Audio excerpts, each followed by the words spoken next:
Hey everyone, Paladins Global Series time. It's the last day of the week. Tigris and Goremizer here to bring you the action. I'm excited for today because we have two regions that I'm quite fond of. CIS, I think, is just one that I've kind of grown to appreciate over time. I'm kind of starting out, I guess, on Wednesdays, now moving to Fridays. But LATAM is always just home to, I want to say, more interesting teams because I feel like every time I come here, I either see Burrito and they just do their Burrito thing, or we don't see Burrito and it's actually incredibly close when they aren't in the bracket. Right?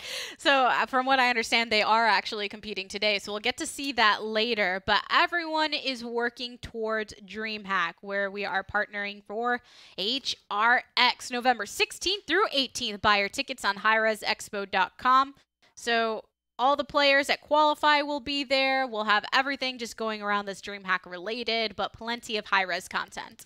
I'm pretty excited for it because it's all the stuff leading up to it as well. I think it's just going to be a long week of fun esports stuff and fun Paladins, and I think that's always like something that I love looking forward to, like the next lands. Yep. And as we said, this is the last day of the week with our PGS, and then we have PPL later, but we are going to CIS first and seeing what teams we will be watching in this best of 5 Euphoria and Rise clan. I will say, out of all of these, I actually don't know the names of these teams. Now, that doesn't mean the players might have changed their names. They tend to do that a lot. But throughout CIS, I feel like that's some of the stuff when they will end up kind of like, I guess, trading spots throughout the week. They'll change their names throughout each phase. So a lot of players tend to come back. And it seems that MTZ, who is actually on Euphoria, who was in PPL for a bit, but they made that roster change. You know, I was actually really curious because Chroma which is now Armada in CIS, has Ovim and then a bunch of other members that used to be like the top dogs overall in CIS. And before that, it was the team that became Virtus Pro. MTZ was on the team with Ovim. I was kind of curious as to whether or not Armada was going to like maybe scoop him back up, even though they'd been finding a lot of success without him. So I guess he had to make his own.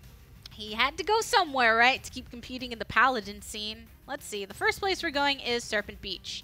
Rise, Clan, and Euphoria facing off with all the snickety snakes, but we're probably going to see some Buck potentially here, who's been really taking advantage. Drogos has made his way back in. These are also potential bans if they're taken off the table, but Makoa and Zin. You know, I always make jokes that Eevee gets buffed on like the snow maps, the ice maps. Do you think that Moldamba gets buffed on Serpent Beach? Like, there's just like an inherent just like draws snake the power, and like it enhances his snake ray just a little bit.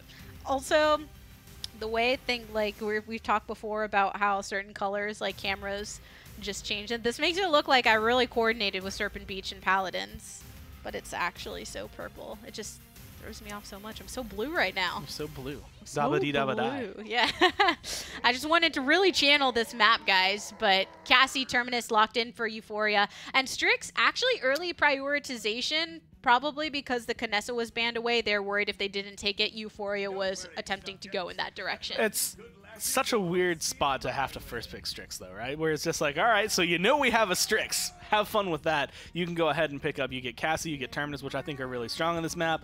Buck and Maeve makes it really far down, but again, just being able to be there, 2 flanks, that's going to make Strix's job incredibly hard. It's just like you said, when you pick that early, you're letting it be known exactly the strategy you're going for, and Euphoria has already made attempts to try and combat that. But rounding out the composition from Rise, Genos to supplement the Bomb King, Shaolin, and Strix. Moldamba going to lock in Euphoria, and honestly, they're looking pretty deadly. Terminus, especially with Swiss Spirits from Moldamba, going to be able to kind of get in your face when you have a solo con. That's actually going to, I think, favor the Terminus just a little bit until you can keep it at range. Then it might favor the con. But Cassie, Buck, Maeve, a lot of damage on the side of Euphoria. Very good drafting. Oh, yeah. So do you think that for Euphoria, having a player like MTV, or, yeah, MTZ, I always want to say NTBs. Freaking A. That's why it was great when they were playing against each other, because it's like, all right, so NTBs kills MTZ. Yeah, that was one of my first thoughts when MTZ actually left the team was, hey, now I don't have to worry about that anymore. But do you think that's going to be enough to have Euphoria be able to just close out against this enemy team? I absolutely think, especially with names like Adam, Magical, Strongful, Ints on this team, like that is a lineup that, again, it's a bunch of names that I wouldn't say have always been #1, but they've been consistently good in CIS. And that's, I think, always the key secret, right? When you get a team that maybe separated weren't that great, but you can bring the players together. I think this is a team that might have a good roster. MTZ going to be the front line here this time around, and Adam already has first blood. On to Tsunami. So Spectral Voice, that does mean he's going to have to hold a bit stronger on the point of damage, but it's difficult to do when Euphoria is already moving so aggressively. Terminus into the face of the backline as Strongful gets the double kill with the Maeve and a follow-up from the Cassie. Couple of swings, and all you need is that aggression. And it's one thing when you know your Bomb King gets first blood, right? Then when you're Strix, and you're just trying to, you're just trying to snipe, do your sniper thing, and you see not just Terminus, but Buck and Maeve. They just run at you. Like, there's nothing you can do to stop them. There's nothing that you can do. Even trying to kill them, you kill off, let's say you get rid of Buck or you get rid of Maeve, there's still 2 bodies that are running straight at you as a sniper, and you don't have any guaranteed getaway. And that can be so scary, at least with someone like Strix. Maybe swapping to the pistol, you can try and take care of one of the targets, but with 2, much more difficult. Very quick capture here for Euphoria. It's time for them to move on forward with this push. Fanny gets one onto Strongful, but still, you got to keep getting double kills like this if you want to turn it in your favor. And yesterday, that was something that I actually did while we were doing the desk for PPL, was kind of calculating, I want to say, the capture rate for a lot of these teams, and right there, Euphoria. It wasn't the fastest you could get it because there was a little bit of patience, I think, to get aggressive early on, but they still grabbed the point. Pretty much no contest coming down from Rise Clan. That beginning fight and then the hold they had afterward was just enough to push them so far back they couldn't get onto the fight. A little bit of contest on the actual push, and Tsunami picks one up, but Adam zoning in once more. Nice and targeted, though. So Tsunami a little bit getting onto a roll here, maybe so he can roll into some good King Bomb play later on with that ultimate, but another one as he takes down Cassie. Throwing some Hail Marys for this as well, and just, I feel like that is part of the reason he warranted that first blood. It's one of those things that when you see these teams, especially at this rate, and at this point in the week, or at this point in the phase, I mean, Euphoria, Adam specifically, probably knows a little bit about these players enough that he could say, okay, look, this guy on Bomb King is going to be a problem. We're going to focus him down. He's going to be like primary objective. Then we can start looking at the Strix. Then we can start kind of turning our attention elsewhere. But once we know where Tsunami is, try to get to him and get rid of him. So what do you think of Rise Clan's decision to go with Khan as the solidary frontliner? I kind of like it, but again, I feel like you have to have a very specific play style to make Khan work in general, let alone as a solo frontline. I think it's one thing that a lot of teams are trying to figure out how to do it because he's very useful if you could put him in a triple DPS kind of meta, but it's so difficult with just him. And right now, I feel like he's had to just play so far back so often, so Euphoria push it through for the 2-0.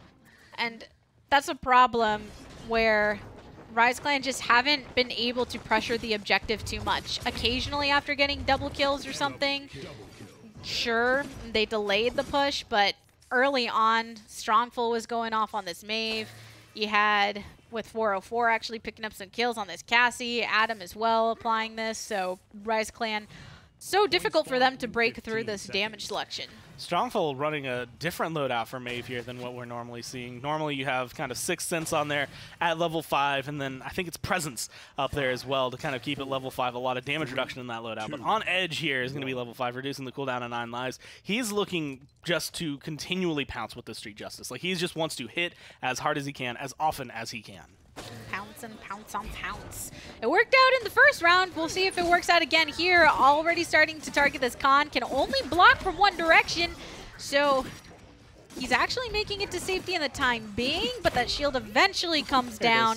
And there you have it. The death in the favor of Euphoria. 3 eliminated and some more early capture. And honestly, it just makes Maeve kind of scary because one of the things that gives her mobility, gives her a lot of damage, the burst that she has, is the Prowl Pounce, and then you can reset Prowl Pounce again. Like, you can just continually use those abilities, but when you reduce the cooldown of the reset, that just gives it a little bit faster every single time. So you have those cooldowns, and like, if you manage them properly, you could more than likely always be ready to burst someone down at any given time. And here's the Buck Wild, manages to get into the face of the Bomb King. One more shot and he should be down, but the reload makes it difficult. All the while, Euphoria was able to capture and actually about to push this again. Rise Clan Send Khan right aggressively attempting to stop, and Spectral tried with the flash bomb, but ends up getting eliminated. And so far to me, this game and the way Rise Clan is playing, it's one of those things. They're doing well. It does feel a little odd in the draft, and I think that's mainly just because the Khan solo frontline isn't working, I think, the way they intended it to. But then when you look at the other side, you see a lot of players that, again, have had past success on multiple teams, let alone being able to come together and more than likely find success here. I mean, up 3-0, they're definitely looking really solid. 1:45 on the clock. Strongful once again in pursuit of this Khan. Punished tremendously. And they're already at about 80% immediately. Shaolin popping the Hies, or trying to at least, but ends up getting punished. The Midnight comes through. Bomb King doesn't really have many places to hide. Winds up the King Bomb, but once again struck right in the back before it's possible. Dread Serpent adds a bit of that separation. Terminus into the face of the Khan, and with a one last dagger, Euphoria get the victory. It's about as quick as you can get a win. Maybe a couple stalls here and there, but for the most part, that payload just rolled right on in. About 6 minutes overall, so you can see Euphoria, again, starting out incredibly strong. That was, I mean, what else are you going to say? Pretty dominating. They just leaned into their composition, got the picks, pushed the payload, and had the clean 4-0, and are probably looking to do again on map number 2. We can now call MTZ a former PPL player. Yeah. I never thought about that. I like that. Yeah. I feel like that's a title. Well, I feel like he's in that level, him and Ovim, and a lot of those guys, I feel like always deserved PPL status, but it's just one of those things, especially now, like when you get to see how they're performing, it's like it's always solid, but you're just wondering, you know, that where that gap is. And I'm kind of curious as to how this team, Euphoria specifically, will go against, you know, Armada in the future, as well as how they could fare it potentially up against Virtus Pro as they are now. I think we're seeing more bleed between the two, where we always talked about before, after the fall, and this last season where Purity, obviously, with Rock Monkey and Rubu, but then you have MTZ, you have other players that have dropped down to it. You have Ozone that just had to back out of Splice, who says he's going to start competing once again in the PGS. Yeah. So you're getting more of that, where there's more players in the PGS that have had that PPL experience, and that should help close the gap as well. And it's a lot more now, I'd say, of a gradient. Instead of like, okay, here's the top, here's the middle, here's the bottom, here's the PGS. It just blends all the way down. So it's like, yes, there's definitely a defined status between the two, but it is definitely a lot more blended overall, like you said. So Cassie, Zen, and Nara, Terminus. I mean, Cassie Terminus was pretty much what Euphoria needed to begin their last game. They grabbed Genos this time around to send them all Damba, but honestly, it still looks good. And Splitstone Quarry can be some of the longer games just because of the nature of the push, but I think it was in the PPL recently that we actually saw it got sped up for some reason. Vanessa?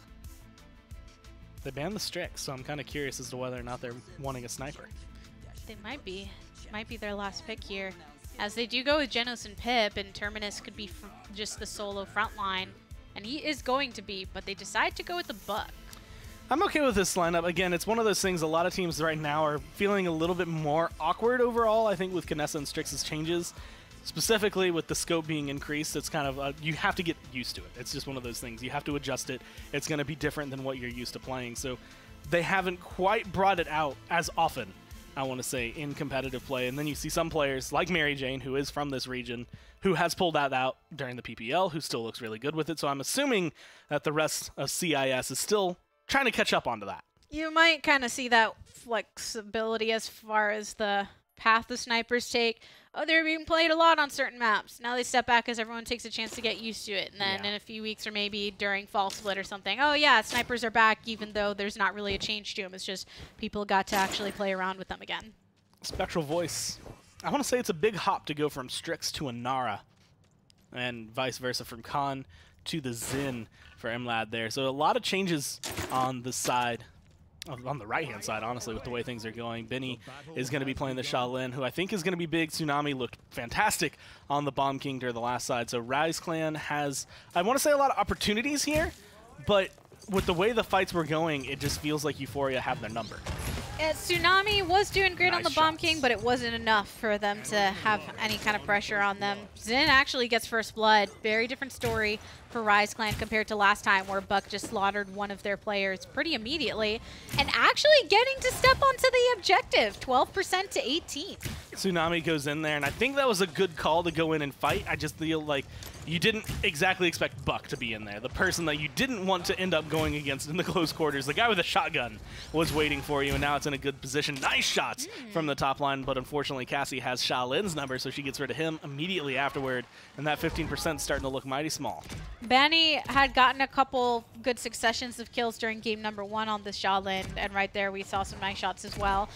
But it's when he had that high ground advantage, when he could kind of catch off guard and didn't have to do the direct 1v1, so it's a bit less stressful in that situation. And then as soon as Euphoria turned the tables on him and punished, they were able to capture, and now time to push. And this is one of the glorious spots I want to say for Pip, and the way the healing's been changed, because in that kind of area, it didn't happen there, because MTZ seems to be just fine on his own. But if you needed to, if you were worried about it, MTZ, even fighting the floor above you, you can just throw your potion at the ceiling from where Pip was standing and get the heal for him. And so a lot of good areas for them to take a fight. And Strongful wants to take a fight actually in the side cubby, but Rise Clan grouped together. I think they recognize that that's the next choke point they want to hold after the payload rounds the corner. It does give an opportunity for Euphoria to make a lot of progress on this, but though without much contest. There was a through time and space that didn't really clip anyone in particular. Tsunami getting chunked down low, hops right behind the spawn doors, finds some healing for himself, but on the other end, you got Cassie and Pip cleaning up. Now a couple more shots, actually misses that one, so Strongful not going to be able to get the kill right there. Although the question really is, does it matter in the long run, because his team still pushes it in. You lock down Tsunami, you kind of keep him in his base, trying to dodge you, and because of just your presence there, you've been able to kind of lock that down. A lot of streaks burning on the side of Euphoria, and I feel like, again, they're off to a good roll. Strongful was on the Maeve during the last game. Now he's on the Buck, so still sticking with that flank.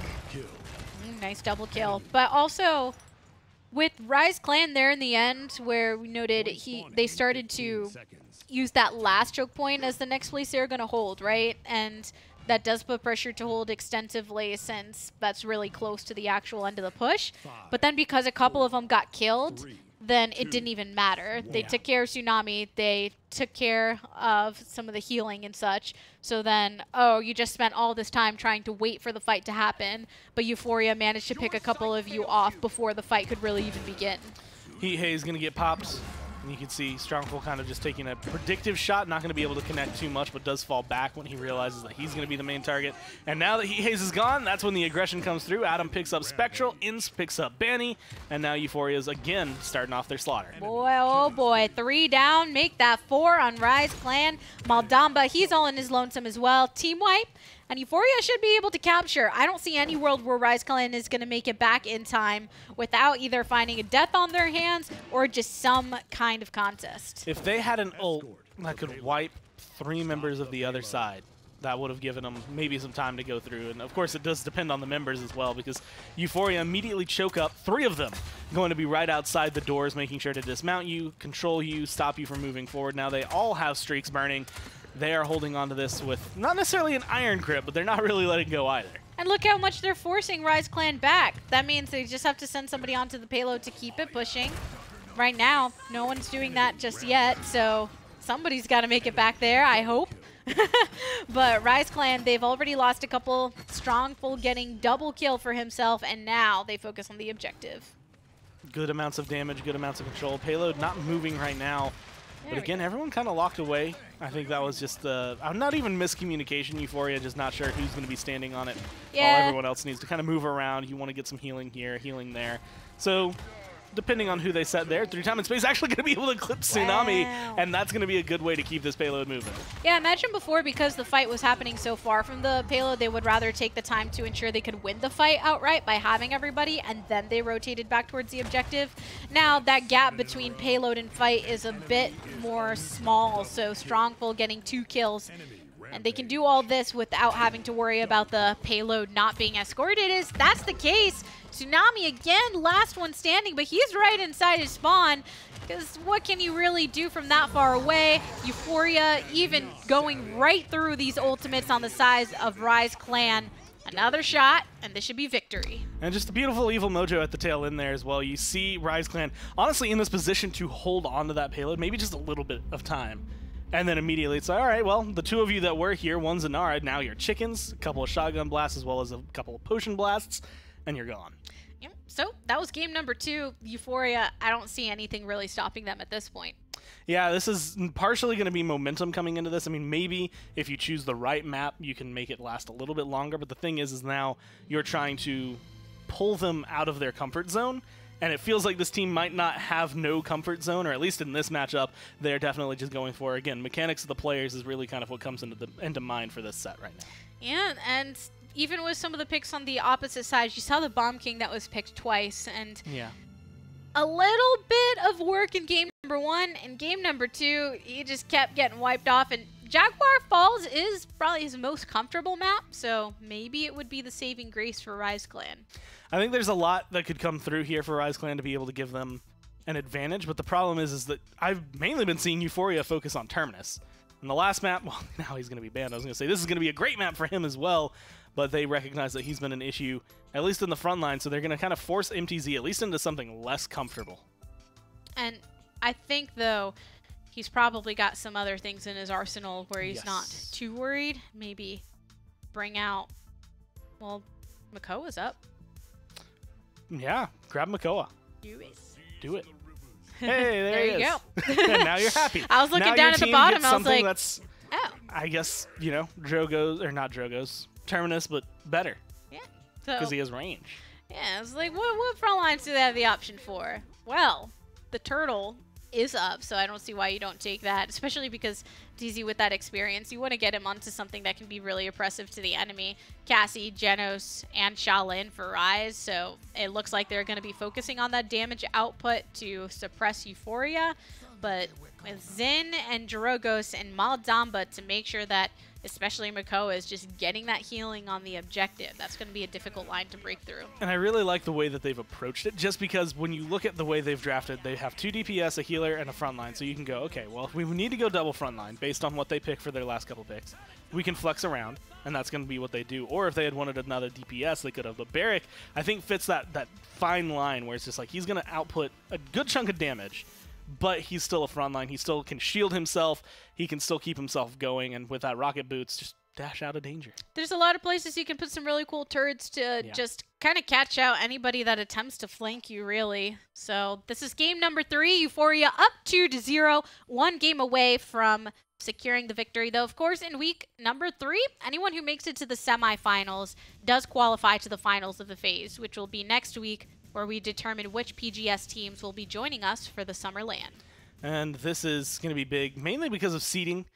And normally I would say seeding is always going to be important, but in this kind of tournament, making sure that you don't, you want to look at who's qualified, who am I going to have to face against, and how can I make it so I don't have to get first rounded. Sometimes that'll play into it, and sometimes you're ready to go. Right now it seems like Euphoria have come in ready for anything they might meet, not only this week, but next week. And I'm kind of, again, excited to see what might happen if they end up clashing against everyone at the top. I mean, we talked about how there's a bit more of that crossover between PPL and PGS as they make some way into the PGS, and hopefully that will make for interesting LAN potential as well. But 30% on the objective, a bit of a rotation to take out Spectral Voice. On the Nando, was on the Inara before, and the Strix before that. And Tsunami switching off Bomb King this time on a map that, again, I think would have been good for a Bomb King, but going onto the Shaolin, and it doesn't seem to be working out too well overall for Rise Clan as Adam, Strongful, MTZ, again, just kind of stepping forward and batting for the fences. Yep, and then look, you just have somebody on the point. Everybody else is already so far downtown. The Rise Clan, they recognize that. They see who was right there in their face, and I don't think they're going to be able to break past this line. So, Euphoria get the first capture, and you might as well, whoever was capturing, keep him there to push this payload, as this pressure is just not being alleviated onto Rise Clan. No reason to fall back if you really don't have to. Spectral Voice maybe going to be able to create a little bit of space, a little bit of pushback, but MTZ's getting in his face. They're going to be able to heal up on the side. And again, you can see those rocket boot build with Bowling Ball on the Barrack gives him a lot of shields. There's a lot of bees in that entire lineup, but it does keep him alive and well. And so they can just dash around and stay happy. Yeah, just like sourcing everything in bees. Barrick bumbled down the block to block ahead of the rest of the boys. I think this goes with yesterday on the desk we were talking about Dr. Seuss. Yeah. You could write the Dr. Seuss for Paladins. Let's do it. Let's do it, guys. But in the end, Euphoria, I don't know if I can really communicate what I need to about what's going on here by keeping it all to Bs. Basically, well, so far so good. They're just blocking into this base.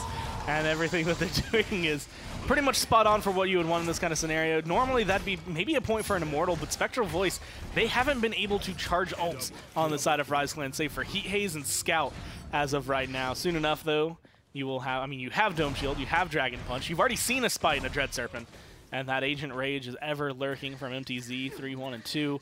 And so I'm expecting that for this, you will see more than likely a very clean secure from Euphoria. Yeah, I mean, based on that, it was like the bodies were blocking outside of the base as the boys tried to prevent that push. But in the end, Euphoria was able to find that victory at 0-0-8 for this barrack as well. And the rest of the team looking pretty strong too. I could go back out of the last like 3 sentences you've had and divide exactly where you stopped caring about trying to do everything with a B. There was like a very clear dividing line. It's a very much a giving up point of, you know what, that is a tall task that you gave yourself to do, especially on the fly. Like you didn't even get to like prepare. I haven't sat down and thought of words with just Bs. like, how many B I'm sure words if I do had I know some off time, the top of my head? Yeah, like a little brain, like let me get out some kind of a dictionary, Thor's. I'm sure I can make something work, but nah, I'll drop him in the meantime. Strongful picks one up onto Spectral Voice as well. 45% and climbing for Euphoria. A few ultimates available to them if need be, but these streaks and stuff are so strong that Rise Clan are having difficulty breaking through. And honestly, now you're going to see the same defensive line that you got to see in round number 1, 87%. That's going to tick to 100, no problem here for Euphoria. And so now the question is how quickly or slowly can they push this in, or can Rise Clan finally find a defense against them? 2:22 on the clock, but Euphoria, the way they have been playing, they have not been needing the full time basically on any of these pushes. So Rise Clan, you've got the Heat Haze, you've got the Hexafire, you do have the Immortal, even though Spectral Voice did just get eliminated. And you're going to have to rain all of that out to the Supreme once this payload makes it through that archway. Otherwise, you don't want to be ending a game with any of your ultimates up. So if you don't use your ultimates to go ahead and push this to another round, then there's an issue. Those are really good shots from Tsunami during that last engagement, but it's just one of those things that Euphoria isn't making enough mistakes. They're saving each other in this kind of area where it's like, cool, you almost killed Drogoz, but then Makoa hooks you. Like, it's just that unfortunate area where you really couldn't do anything about it because everything you've put into it is getting undone by someone else. And it's difficult when Ruckus, he just gets hooked in like that and completely blasted off the side. A Dragon Punch, look for someone to go right into the face. But very interesting. Go right there.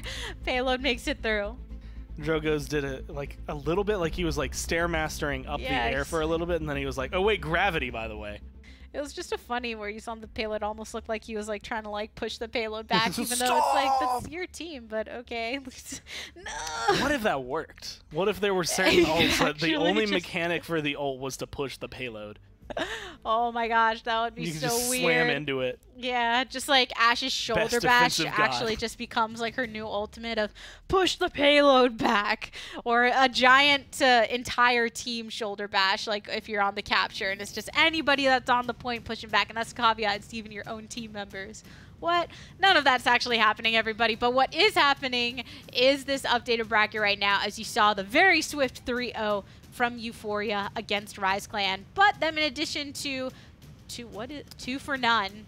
Yeah, 2 for none? And Poncho? Is that what this is? Yeah. Well, that's definitely Poncho. 2 for none at 12 IQ. Yeah. Yeah. Well, those teams will be making it to the finals of the phase. And because of how quick things were going and we're feeling it here in the PGS, we're actually going to just make our way through to LATAM.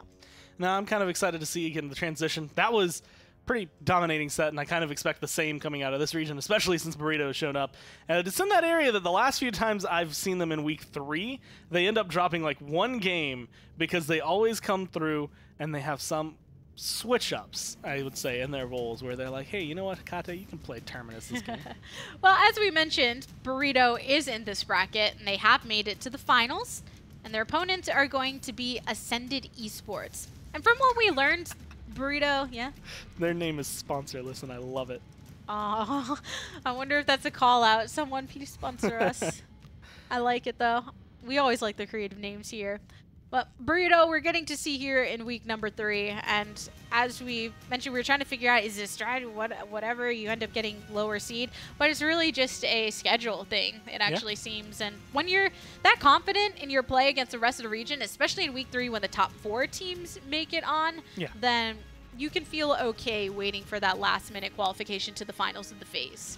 And now you're in that area where you get to move forward as them and feel comfortable. And of course, that was mainly because you get a little bit of a break after the last LAN. A lot of these players from the top teams in the PGS were still here when I think we started running week number 1. So once they get back, they're like, okay, we're going to chill this week, maybe chill the next week, come back in when we're feeling fresh. Yeah, nice and fresh. And they're going to be fresh on map number 1, which is Jaguar Falls, where we actually just ended our last set.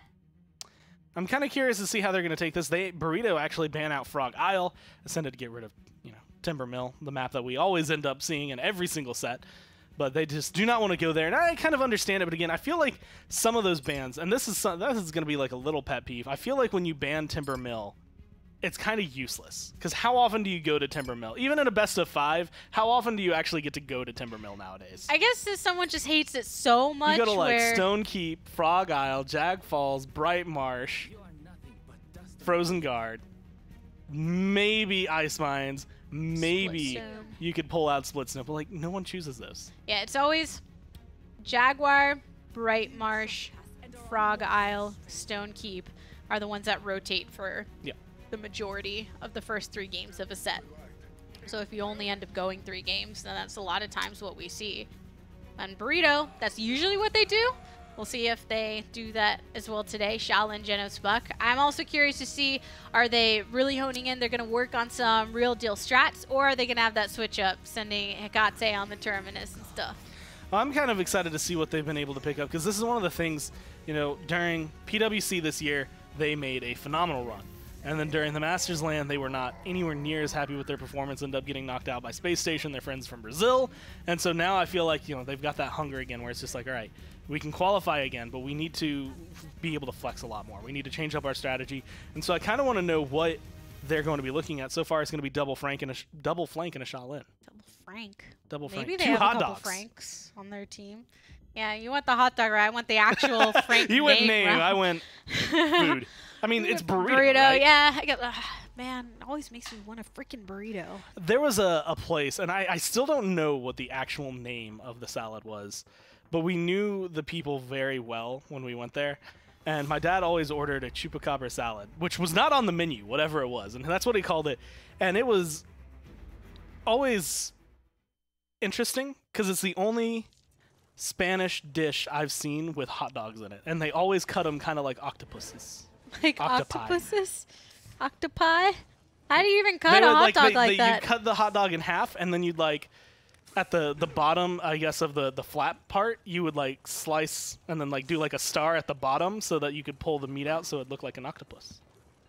Interesting. That's one way to play with your food. Yeah. But that's how it would come prepared. And then sometimes it was just slices, and that's when I feel like that was just being made, That's like, okay, we need to make this because it's lunchtime, and we have way more dishes that we have to prepare. I've eaten quite a few Franks lately. Fuzzy Logic gets first blood onto... I actually have. I bought a bunch of hot dogs the other day, and I keep just making a couple of them for like breakfast or lunch, and putting half a slice of cheese. Nice shot from Hecate into Envy. Double kill. What? And there you go. Ascended Esports. Everybody down except for the Maldamba. They have ascended into the heavens because they are dead. That is pretty much how this worked out. This looks like if you could just replay Jaguar Falls, you have different composition, but you look at the same names from last time versus the names this time, I'm expecting a similar result, although it took a little while for Burrito to actually get on the point. They ended up taking all of those kills, and now they're standing there. What are you doing, guys? They should have captured it by now. During the last set, this would have been captured already and pushing. Confirmed Euphoria Esports better than Burrito. Gabby resulted it here first. She's on the floor. I'm dying at this. 99% Burrito Esports, they do finally capture. Time for them to get this going. Fuzzy Logic on the Zen, and he's actually been working on this for a bit. I believe during the LAN, as he just gets another kill for himself. He was talking about how this is something that he's been putting some time into to really add it to the equation for Burrito Esports' potential of compositions. Well, it's one of those champions that, you know, we always mention the fact that Zen wasn't really nerfed. And he used to be big because, okay, Genos plus Zen equals crazy damage. And then it's like, well, you don't actually have to go for that combination anymore. Zen on his own is just survivable and could do a lot of damage if you can get him in these 1v1s, even a 2v1. And so being able to have him in your arsenal at all is a big step forward. Of course, when you're going up against something like a Vivian, makes it a little bit easier, I want to say, for you to be able to perform on that.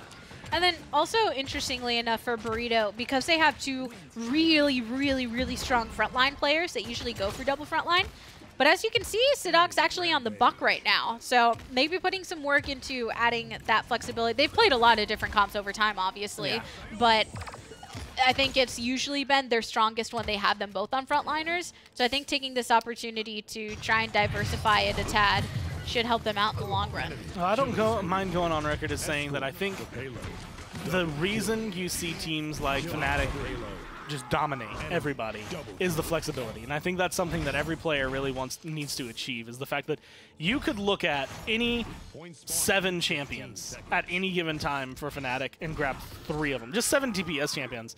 Maybe even more than that, honestly. Grab 3 of them, and they are going to be able to run a composition with that because they will have players. Bugsy specifically is very big at flexing, but Fish Echo is like no one to laugh at with his ability to flex onto those champions as well. Yeah, but we've talked about how Jer is such a great support and Thiel is such a great frontliner and the DPS players, obviously. But then you were saying during the last PPL how, yeah, Bugsy's ability to flex onto anything has really helped propel them. I genuinely, like, there's, I think, 2 ways to judge, like, best player in the world kind of deal. There's aim, in which case, you know, you get people like Hekate into the equation because he is really good when you give him, like, a sniper. It makes a huge difference. There's Rock Monkey, again, similar equation. I feel like they fall into the same vein of conversation. And then there's flexibility, and I think that Bugsy kind of brings that point where it's just like, when you have someone, and you can see Fuzzy Logic doing it here, you can see Sadok doing it here, changing up what you are used to playing and bringing in something fresh for your team. Yep. And having somebody that you know can do that, as you're saying, is really helpful, but also the fact that you have players that are so good at what they do, like Burrito Esports, Hekate, Snipers, and Hitscan, and then you see Fuzzy Logic, who does share some of the same champion pool as Hekate. For instance, they kind of switch back and forth on the Leon, but also right now, things like Xin and focusing on that flank potential has really helped them kind of start to match that flexibility of the other teams. Pixo there had a rough ultimate. The Sentinels came out, and then the Sentinels went down as Puluule got the last hit. Now they're locking him in the base. They're walking this payload forward. 5 minutes and 20 seconds, but it's looking like a pretty clean sweep here for Burrito, at least in game 1. Yep, Ule, he's right outside these doors, swinging away. Anything that is thrown at him, he just soaks up that damage, ready to throw it back. And that's why Ascendant Esports, anyone who is alive, just keeps ducking in and out of those spawn doors, using True Power right now, attempting to get something out of it. Burrito Esports did lose a couple of their players, so maybe that might be enough to at least get this delayed, but there's still over a minute to go. Couple of good shots coming down from Ascendant, at least going to be able to push them back. Puluule is in this position that's actually going to be beautiful if he can get it, but the wall comes up just in time to be able to stop the damage from the reanimate. That was one of the reasons I actually thought he was hovering outside the base. It's just, hey, kill me. I will blow up the minute you decide to leave. Now, Burrito's back and they're on the payload. Well, Jude not feeling so good on that Leon, but Hekate, nice angle right there. Ends up getting actually taken out by iPixo. A Dread Serpent manages to actually get Buck, but Sadok actually turns the damage onto them for the kill, and Burrito Esports take game number 1. A little bit of a stall, but you could see the team kind of, I think that was over-aggression when it comes down to it, and again, something that you can kind of learn from, or in this instance where it's just like you're not going to find yourself in a scenario like that too often, so you get a little aggressive, you pay the price, and then you come back and you finish it out the good way. Yeah, just go get the job done. Now it's game number 1 for Burrito, so game number 2, not sure where it's going to be, but I imagine maybe choosing a map that's similar. Serpent Beach, high ground potential, very clear exactly where you're going to be holding on the defense. But nonetheless, Burrito Esports proving why they're actually probably one of the, if not the favorite, I think of the PGS teams, it's probably Burrito, and then now you have Space Station Gaming, who's been getting a lot of favor too. I will say, of all the maps, Jaguar Falls has a jaguar with a waterfall coming out of his mouth. Frog Isle has a fountain with water coming out of the frog's mouth. Serpent Beach's serpent doesn't have water coming out of its mouth, and I'm upset about it. There is a waterfall, but as far as I know, it doesn't come from a serpent's mouth. Oh, man. And I feel like this is something that is incredibly lacking in our design right now. And there's very clear water around, too. So it's not even perfect. like, it's not a dry area. Like, if you look at Jaguar Falls, even, you don't see lots of water around. It's all that it's has all to be on the low. reason it's called Jaguar Falls, right? Well, I guess there's also a giant cliff that might have water on it too. But like, there's a jaguar statue and it's vomiting water. That's a waterfall, so it's Jaguar Falls. We point out the real issues here, guys. That ledge is notorious for jaguars accidentally jumping off, and it's jaguar, like, they fall. Like That's Jaguar just sad. Falls. That one is a lot more depressing. I like the other one. Let's go back to the first one. I don't like the idea of that being the reason it's called Jaguar It's a Falls. sharp I want cliff. the jaguars to thrive, you know? Someone had the gall to build a building on the side of that cliff without a wall facing the cliff. I mean, some people, they like that. When I was in Alaska, there was just a mountain, there's a house there, and he's like, that's like the mayor of the town. Just pointed at it, and we're like, oh. And it's just like on the side of the mountain on the cliff where you walk out your porch and You're dead. you're done. Is that how it works? Like, all right, if that's, you want to just live on the edge, taking it a No, I bit don't. literally. I want to live safe and happy. Nice and comfy, but the Jaguars, I believe they're safe. Chat, I hope you think so too. Long live the Jaguars. But I don't know how many Jaguar fans there are out there. I feel like there's probably room that if I knew a little bit more, I could make a sports reference here. I went to a I'm fully blanking on, like, Jaguars. Isn't it Jacksonville Jaguars? Sure. You're from Florida. Yeah. You should, Florida's that like feels three- like something you should know. Florida's like 3 different states in one, though. Like North Florida, Central Florida, and South Florida. I feel like they might as well just cut a line Oh. between them. Wakona's Curse. Oh, yay!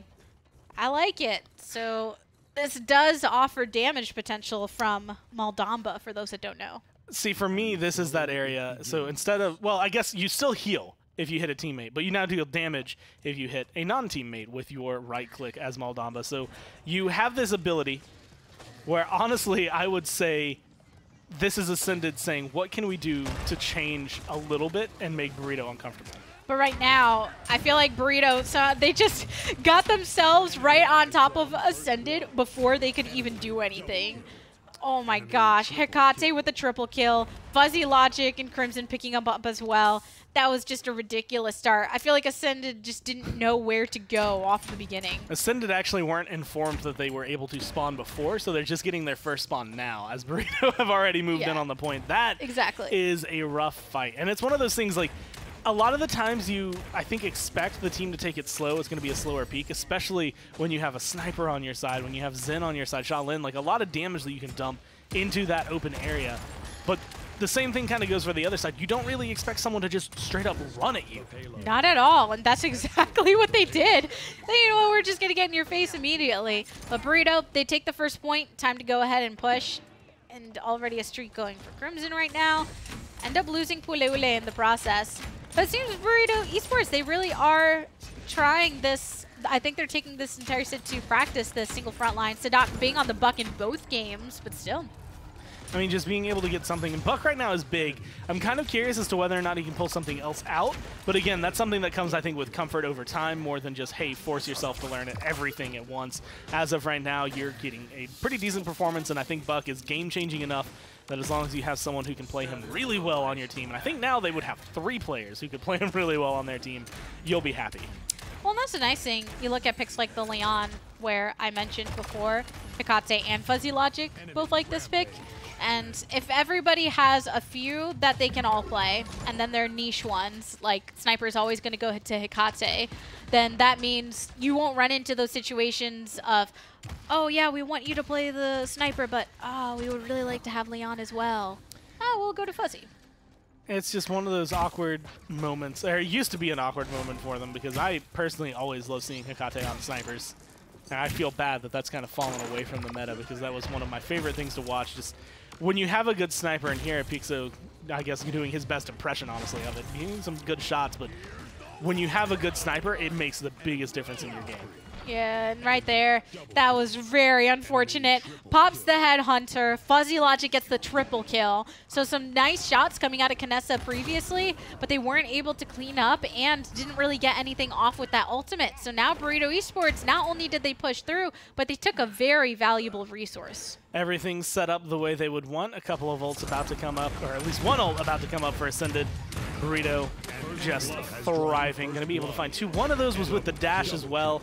And that could have easily been a quadra, potentially a penta, honestly, had it not just been for the fact that literally all 5 members of Burrito were there swinging away. Yeah, that was one way to go ahead and start off a game. And right now, as far as deaths and everything, Fuzzy Logic has 2. Everyone else has only died once on the side of Ascended Esports.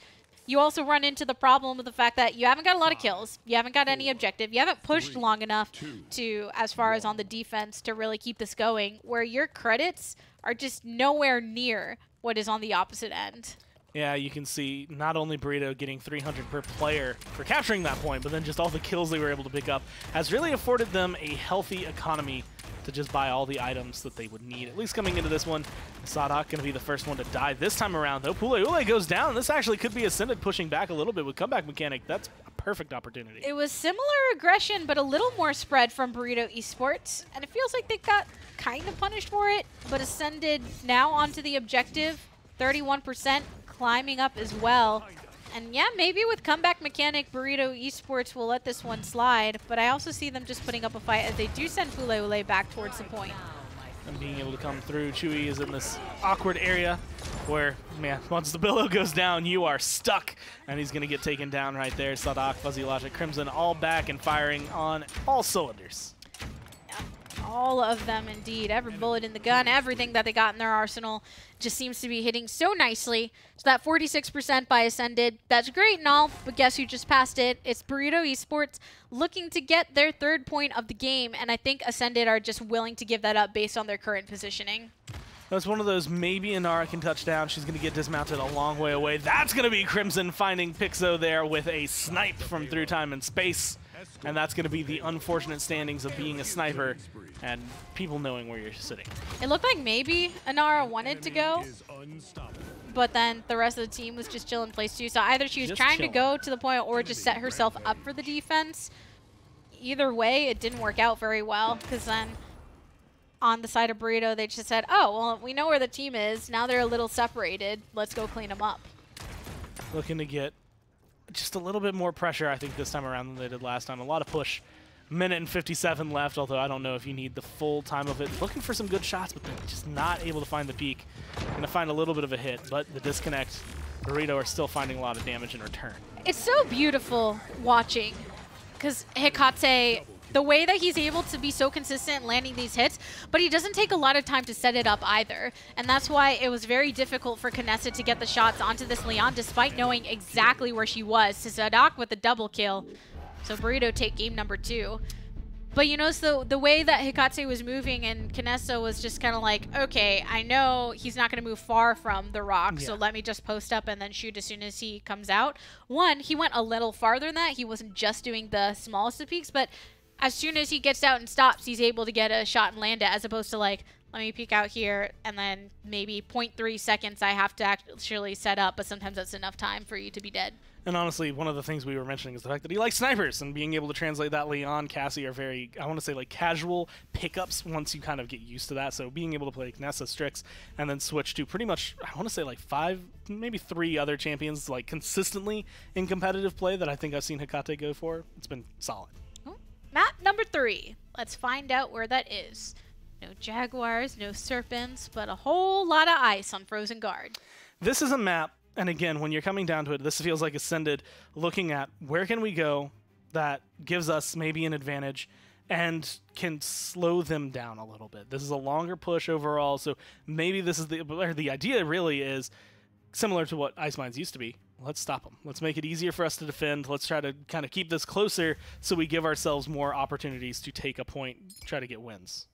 And Burrito actually statistically doing the best on this map. Thank you, prediction. And even though we actually saw them it was who were they against during the last LAN, and it was on this map where they just kept taking down Crimson, and he was on the Maldamba. Yeah. And that was the way that they answered Burrito. And Burrito made some adaptation, but it wasn't enough in the grand scheme of things. You still had to commend them for adapting so quickly. But like Crimson couldn't do anything in that game, and as soon as he was down, then nobody on Burrito could do anything either. I was thinking back towards, and PWC actually, it was kind of a rough set for Burrito versus Na'Vi to begin with. And then they ended up going to Ice Mines, and that was one of the things I was thinking of Ice Mines instead of Frozen Guard. But that's where we got to, I think, first see Terminus during that entire tournament, and it was Burrito, or maybe it wasn't the first time. I think Na'Vi had pulled it out. They were the only two teams to really do it. And Burrito picks it up, and they go into it, and they just thrash Na'Vi with it. And that's just one of those things. You, as a team, competitively, need to know every map well enough, every map that you can draft for it, and be comfortable on it. Yeah, and it helps when you're going against, let's say, a Midnight comes out or something, and you just know the map well enough to think, okay, where is her pathing going to be? When you know exactly where the snipers, if there are any, are going to be posting up. All of these things can cut the time in half that you have to spend calibrating exactly the strategy that the other team is going for. I really like what Burrito have been able to bring in. Leon, Shaolin, Xin, Maldamba, and Nara. That's a very, very strong draft for this map. Ascend also have a really good draft for this map. Ashe, I want to say, is the one that I'm a little shaky on. I think she's good for Frozen Guard, but her performances so far have not been that great, and I feel like that's going to be handled pretty similarly here. It's just enough where more people are bringing her in lately, but not to the point where she's considered a winning champion right now. Yeah. It's a rough spot. Slugshot gives you a 100% increase in your range.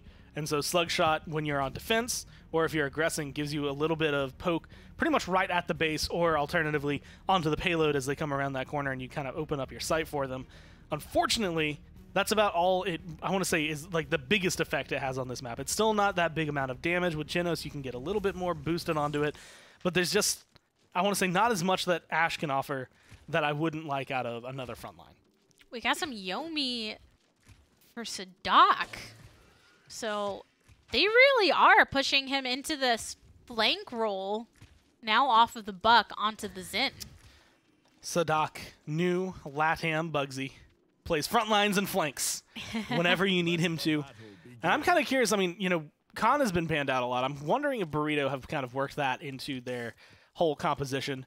Now looking to try and get Sadak on the Xin and see how comfortable he will be. And kind of relying, again, something we used to see a long time ago, was that this was kind of the Hecate show. He would come through and just clean up.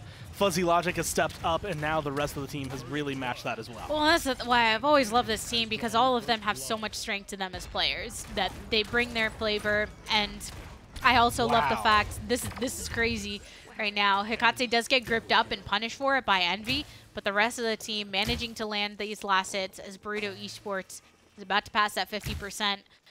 But I feel like with Sadak and Pule Ule as frontliners, they always created the space necessary for Fuzzy Logic and Hecate to pop off in the back line. And it was a really nice chance to see how good frontline play can be. But because of the way compositions work and it's not necessarily the expected standard for double frontline, I like the fact that it does seem that they're putting Sadak in that position of, like you said, the Bugsy type, somebody who can flex to whatever they need. And just being able to find something like that again, I think it's the strength of a strong team to be able to play whatever you need whenever you want. You have Pule Ule, who is the Thiel, I guess, of Latin America when it comes down to it. I will play solo frontlines. I will play any frontline you want, but I'm going to play frontline. That's going to be my role because it's not only his favorite, I would say, but also just something you're most comfortable with. Yeah, they're just so fun to watch. And right now, a little unfortunate, Hecate and Pule Ule getting caught out. And this hold right here that Ascension Esports seems to be just having a lot of progress with, it's because you see those cover areas, right, of maps where here's a little archway and that's a good place to hold. It's a bit more extended on this map, so it makes it even more difficult for you to just poke out to attempt to get a hit and then find recovery. Now, good shot's going to be coming through. There's going to be the stun right there. You're going to kill off Ashe, kill off Bomb King. And I feel like Fuzzy Logic wasn't going for that one, but still finds Envy and gets rid of him. Triple kill for Fuzzy Logic. And then the Spite right now just took a nice bit of damage to be able to set up that completion of the kill. So Ascended Esports losing 3. Their next best hold is right here for this bridgeway, and maybe the fact that a lot of Burrito Esports is going to have to stand on the low ground, they can try and punish that. You lose your Ashe immediately. Yes, you trade out Fuzzy Logic, but you're just respawning, getting locked into your base. Sadak is in a perfect position to allow this a little bit of space. Dread Serpent comes down to create some room, and that's going to be Burrito pushing it in. That fight just sounded like it was just getting started. And then Payload pushed in. Hecate got 2 kills. Sadak picked up 1. And then it was over before he knew it. 2-0 so far for Burrito. Buck Wild was used at the very, very end of that. It was popped, and then immediately Buck not only got killed, but the round ended. So now he is sitting at a hefty 1%, feeling, I think, the brunt of that. It's just one of those things you have to pop it if you want the defense, but at the same time you have to keep, I want to say, the wherewithal to know how close is that to actually being converted. Is this going to be a waste of an ult? Perfect situation, too. Fuzzy Logic and Hecate with Leon and Shaolin. I'm pretty sure we've seen the composition with it reversed, with Hecate on the Shaolin and then Fuzzy Logic on the Leon. So they can just kind of reverse and inverse their picks in that way so effectively.